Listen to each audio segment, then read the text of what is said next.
Buen día, mi nombre es Rubiela Sierra, estoy con mis compañeras, las docentes Ana Isabel Pulido y Diana Constanza Castiblanco. Somos docentes del área de lengua castellana del Colegio Los Naranjos IED.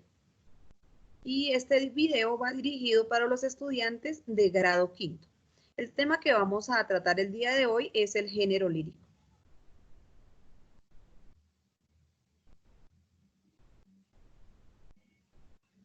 El género lírico es la manera como el autor representa obras, en este caso poemas, están conformados en versos. Hay algunos poemas que se escriben en prosa, pero su generalidad es que se usan los versos y las estrofas.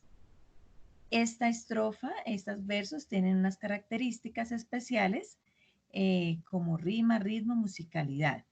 El objetivo principal de los géneros líricos, del género lírico, es expresar sentimientos, estados de ánimo, emociones del autor. Entonces, algunas creaciones líricas son los poemas, las canciones, los signos, las coplas, y hay composiciones antiguas que también surgieron en Grecia, como por ejemplo la oda, la égloga, la elegía, y aquí también se mencionan los signos en este esquema, pero son de vital importancia para la historia de la humanidad. En el género lírico, en las composiciones del género lírico, se usa un lenguaje especial que se llama figuras literarias. Estas figuras embellecen la composición y embellecen el escrito que se quiere compartir con los lectores.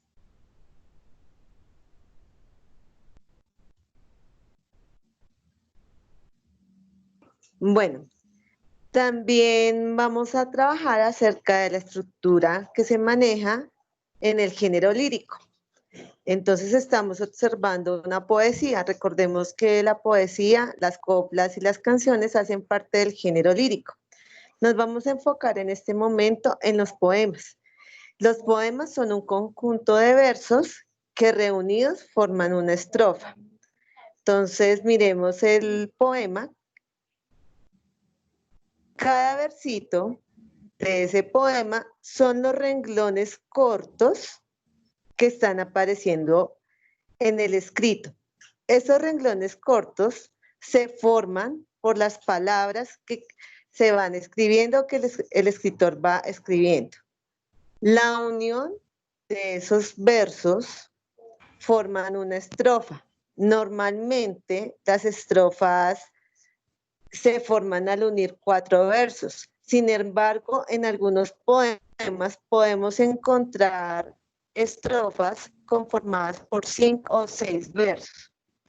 En este poema estamos observando que hay 3 estrofas. Cada estrofa está formada por 4 versos. El poema tendría en total 12 versos. Bueno, ahora vamos a hablar de la rima. La rima es la repetición de sonidos en 2 o más versos a partir de la última vocal acentuada. Entonces tenemos la rima asonante y la rima consonante. Cuando hablamos de rima asonante, estamos hablando de aquellos versos donde solo coinciden las vocales al final del verso. Aquí vemos un ejemplo, dice, a todas las flores del huerto pronto les llegará el invierno. Si observamos bien las letras que están en rojo, vemos que solo hay una rima con las vocales, por ese motivo se llama asonante. Comparamos, se repite al final de las sílabas, de las 2 sílabas, la vocal E y la vocal O, mientras que las consonantes están diferentes. A la parte de arriba está RT y a la parte de abajo, en el segundo verso, está RN. Por otro lado está la rima consonante, que sí coinciden las vocales y las consonantes al final del verso. Entonces hay 2 ejemplos, dice el primer ejemplo, hay 2 versos en el ejemplo, dice, todas las flores de la granja tienen pétalos naranja. Ambos versos terminan en anja, A-N-J-A, A-N-J-A, granja, naranja, rima.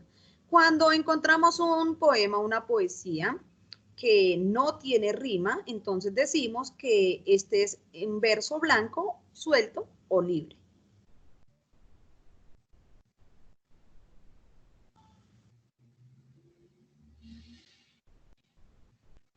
Un elemento muy importante de los poemas correspondientes al género lírico son las figuras retóricas o las figuras literarias.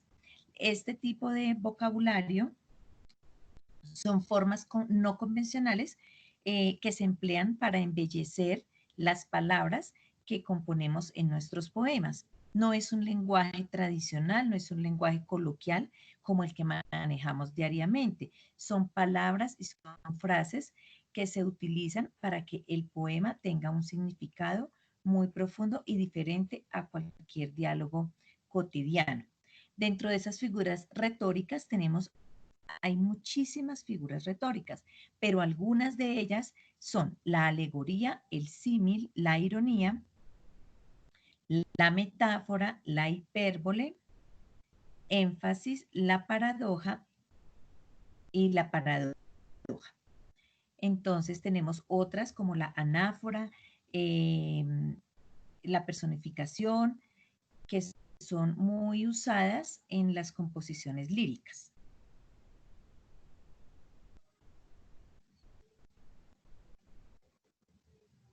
Bueno, una de las figuras más utilizadas dentro del género lírico es el símil o comparación.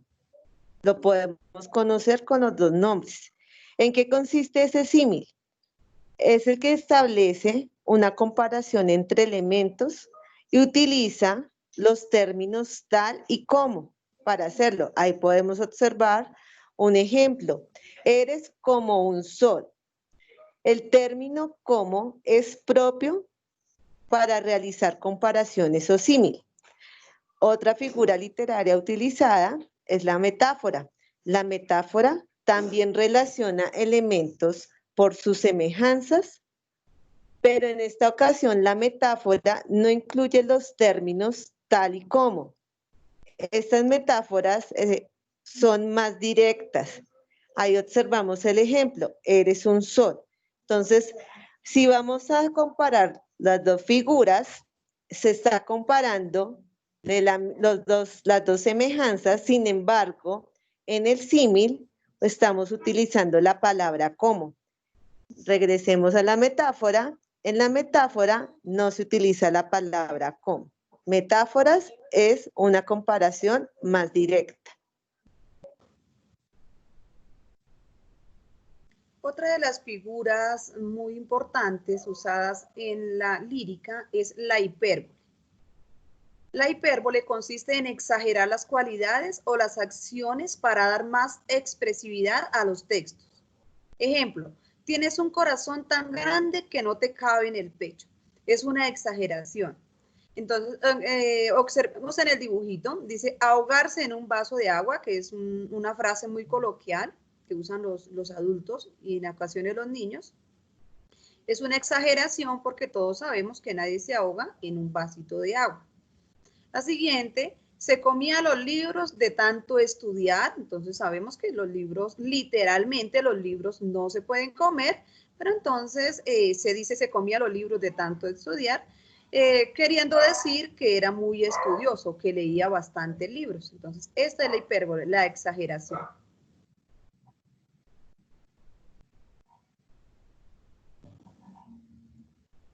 Bueno, el autor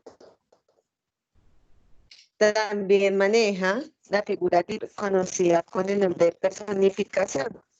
Esta figura literaria consiste en que el autor atribuye cualidades o acciones propias de los humanos a los animales u objetos con el fin de embellecer el poema.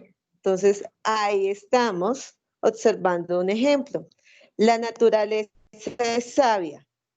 Sabemos que la acción, sabiduría, el saber es propio de los humanos. Entonces, la característica que se le está dando a la naturaleza es la sabiduría. La siguiente personificación. En la lona gime el viento. La cualidad que se le atribuye al viento, la cualidad humana que se le atribuye al viento es gemir. Sabemos que el viento no gime. Sin embargo, cuando escuchamos el zumbido es una forma de expresar el ruido que genera el viento.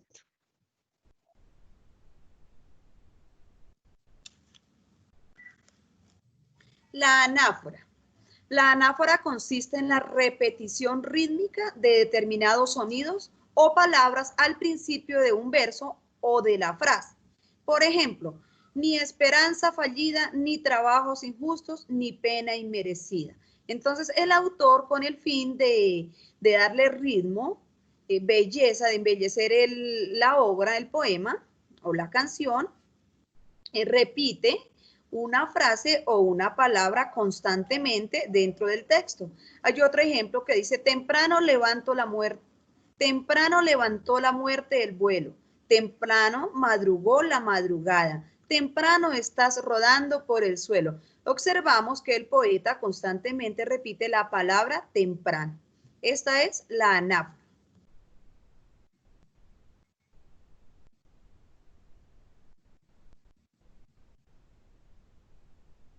Dentro de la literatura del género lírico, tenemos muchos autores, muchos poetas que se han destacado por sus bellos escritos. En este caso tenemos a la autora chilena Gabriela Mistral, que siempre se destacó por la escritura de poemas para niños. Además de todo, ella duró 15 años ejerciendo como maestra de una escuela. Entonces, su habilidad era maravillosa para crear este tipo de textos. En este caso tenemos la obra Corderito. Es una obra donde los versos son muy cortos, llama mucho la atención por los niños, es muy fácil de aprender y de esta manera deja también un legado muy importante porque permite que los niños disfruten de la poesía. Y la poesía, mirándolo en resumidas cuentas, es una manera para que ellos aprendan de una manera divertida. Vemos acá que este poema tiene 4 estrofas y cada estrofa tiene 4 versos. Sí, todas tienen 4 versos. Entonces, fijémonos como en el primer verso que dice, corderito mío, suavidad callada, mi pecho es tu gruta de musgo afelpada. Entonces, fijémonos esa musicalidad y los términos que ella usa para que sean agradables a la mayoría de los niños. Entonces, ya con esta presentación, pues queremos que los niños de grado quinto disfruten, la aprovechen, practiquen la lectura de poesías. Les dejamos como consejos sus 3 docentes de castellano de grado quinto y que este tipo de literatura es muy significativa y muy importante para nuestra cultura general. Entonces ya con esto nos despedimos y esperamos haya sido de su agrado y lo utilicen bastante. Muchísimas gracias.